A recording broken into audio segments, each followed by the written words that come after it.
But then I would say disabuse yourself of the notion that you know what is best for this person. You don't, not only do you not know, you actually don't want that responsibility for two reasons.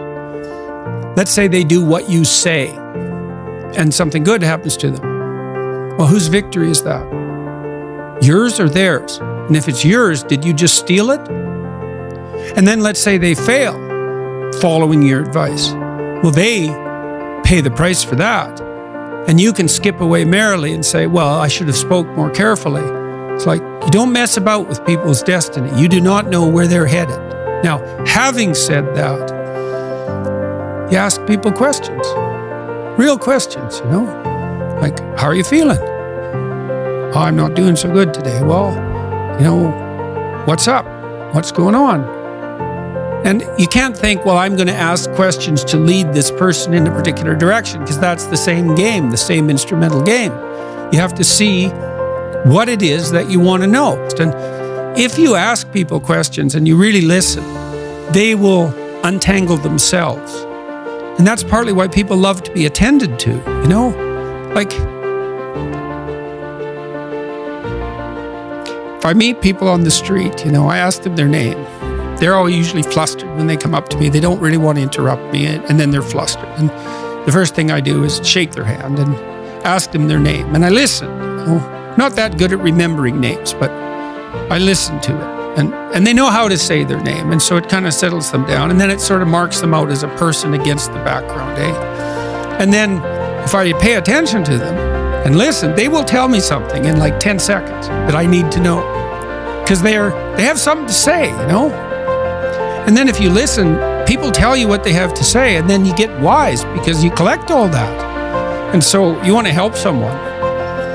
Well, first of all, you decide that you're aiming towards help, right? And that you do that in the spirit of ignorance. This is what every good clinician learns, is I don't know where you're headed. I don't know what's wrong with you. This is a hard problem, man. It's like, what's your problem? I don't know what your problem is. So let's find that out first, and then let's find out one thing you can ask people. What are your preconditions for satisfaction?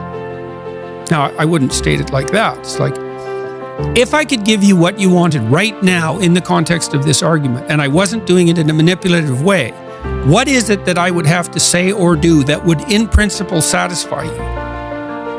And that's a hard question, you know? And the person might say, well, I think you should apologize about this, and, you know, and then I will say, what words should I use?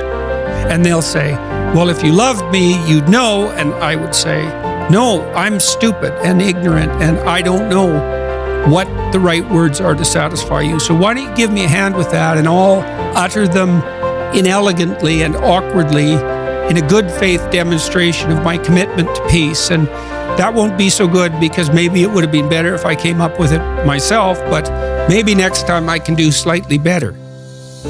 And that works. It requires the person who's after you to think through the question even of whether there's anything that could be said or done that would satisfy them. And if the answer to that is no, well, probably the relationship is over. But certainly the person that they're accusing has been put in an absolutely impossible position. But usually, almost inevitably, if the person meditates on it for a bit, there is something that would satisfy them that can be negotiated, as long as they're willing to give you the opportunity to do it, you know, stupidly and badly. So, listening, man. You know, when you listen to a profound piece of music,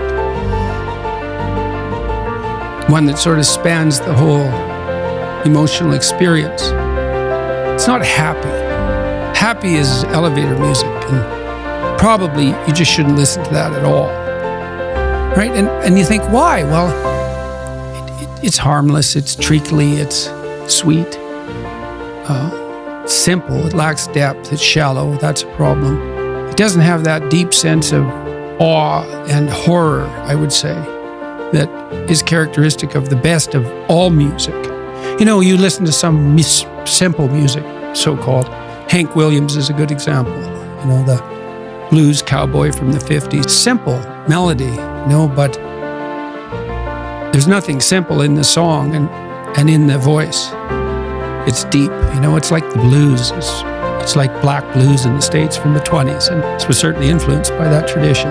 There's this admission of a deep suffering at the same time as you get the beautiful transcendence of the music. And that's meaning, that's awful in the most fundamental sense, but you need an antidote to suffering, and it has to be deep. And deep moves you tectonically, and it's not a trivial thing. But that's better than happiness. And maybe if you're lucky while you're pursuing that and while you're immersed in it, you get to be happy, and you should fall on your knees and be grateful for that when it happens. It's a gift. It really is a gift. And it comes upon you unexpectedly, your happiness, But you aim to climb uphill to the highest peak you can possibly envision. And that's better than happiness. Wherever I go in the world, people come up to me and they're usually, I wouldn't say they're happy to see me. They're often in tears, and they often have a pretty rough story to relate. They were suicidal or nihilistic or homicidal or trapped, desperate, and they tell me that real fast. And then they say, I've overcome that to a large degree, and thank you for that. And you think, well, that's really something to have that happen over and over. In some ways, you might think, well, how could anything better possibly happen to you than to have people come up to you all over the world, strangers, and open themselves up like that, like they're old friends so quickly. But at the same time, it's an awful thing, because you see, even in the revelation of their triumph, the initial depth of their despair.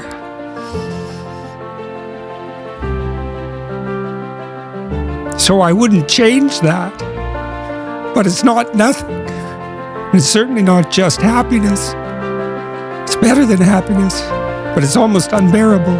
And so if you want to help someone, the best way to help someone is not to give them advice, but to listen to them. So